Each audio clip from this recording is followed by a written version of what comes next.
The case against a bouncer arrested in connection with the torture of patrons at the Zanzou nightclub has been postponed again to the 28th of March. The 41-year-old Congolese man was arrested last month in Yeovil, and his arrest followed a video which surfaced on social media showing a group of men being physically and sexually assaulted at the nightclub. Newzroom Afrika's Zanzou Mhlaba was in court and joins us now. Zanzou, of course, there has always been, as we've said before, a great deal of public interest in this one. I think people are quite anxious for any details that they can get. So tell us about the appearance and then also about the tracing, we understand, of another victim in this matter. So what unfolded in the court, today, Iman, we came to this matter today expecting to hear bail arguments, whether the accused, who's a 41-year-old gentleman, was arrested in Johannesburg in Newville and is originally from Congo. He was meant, or through his legal team, to request for bail. So that was the plan. However, when we got here this morning, we were told that that might not necessarily be the case. And the reason being, the reason that was given, which was officially confirmed by the magistrate, was the fact that, well, the parade which was scheduled to take place last week could not take place because one of the victims who was meant to identify the individuals was identified very, very, very late.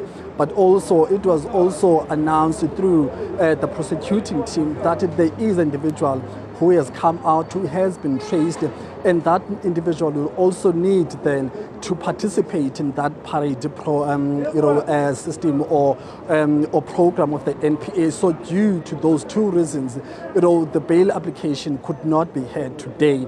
So that was the reason for the postponement. But also, the state also had to really give an update to the defense in terms of the allegations or the report that was submitted by the defense legal team last week, when they did tell the magistrate that according to their client, who is the accused at this point, the client was assaulted in custody, but also he had money in his possession at the time of his arrest, and he has no idea where that money was taken to. So those are some of the issues that came out today. So what is interesting, though, Iman, is that, well, the prosecution team did announce in court that they've managed to trace another individual. So I'm not sure then whether that will increase the number of people who have come out. The last time we spoke to the SAPS officially, they were talking about 6 individuals. So we're not sure that maybe later today we'll get a confirmation of the 7th person having come out or having came forward. So we spoke about the issue of public interest. Indeed, there are some political organizations who have been coming to attend the court just to follow the proceedings. And one of those political organizations is the MK Party. They are joining me now just to get their sense in terms of how they are viewing the progress in this particular matter. I'm joined now by the spokesperson of the MK Party here in Gauteng. Sir, thank you very much for your time. You were here last week. You are here today. Yes. Give us a sense of how you're feeling about how this matter is progressing, but also after the surfacing of these videos. We're talking about young people here, being tortured in those establishments. What have you done so far to really remedy the situation, whether by raising awareness, but also holding these establishments accountable? Since then, what have you done on the ground? Yeah, basically, as MKP in Gauteng, we are actually very much concerned about this situation. Hence, we are coming to the court because we want to make sure that justice is being served. Precisely because this is a product of our porous borders, which we feel that government must do enough to make sure that the citizens of South Africa are taken seriously and we protect the citizens of our country.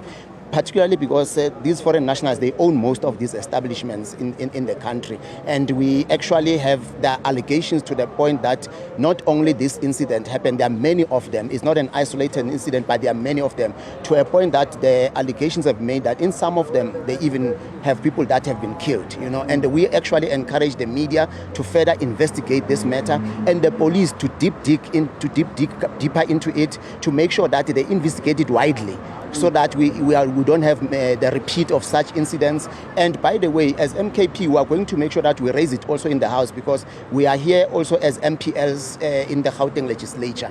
these matters are going to be raised so that the Safety and Security Department deals with these issues to make sure that there is compliance, because there are many of these establishments that are not being monitored. I believe there's been a lot of criticism towards political parties, especially when it comes to reacting after incidents have happened. How do you take responsibility, though? You are talking about being a member of the provincial legislature. Do you think enough has been done by lawmakers in this country, especially in Gauteng, in terms of regulation process, but also holding these establishments accountable? What will say you failed in that regard? Well, clearly we must say as MKP, we are actually taking that role of making sure that there is activism insofar as crime fighting is concerned. We have been raising these issues from the State of the Province address last year. We raised the issue of crime. We even suggested to the Premier Panyaza Lusufi to say he needs to make sure that the very same Panya that he employed, they are properly capacitated, because as we speak, they need to be deployed in areas that are affected, and they need to make sure that in every area that is having these kind of challenges, there are investigations, there are monitoring systems. And insofar as also business is concerned, there must also be compliance regimes that are put in place. So there must be inspectors, they must inspect these places, and they must also check if these people are here legally or not, on what is happening. So as MKP, we are raising these things in the House, in the legislature, we are raising it with the Premier, but more than that, even our ground forces on the ground have been raising these matters. You have seen previously they were there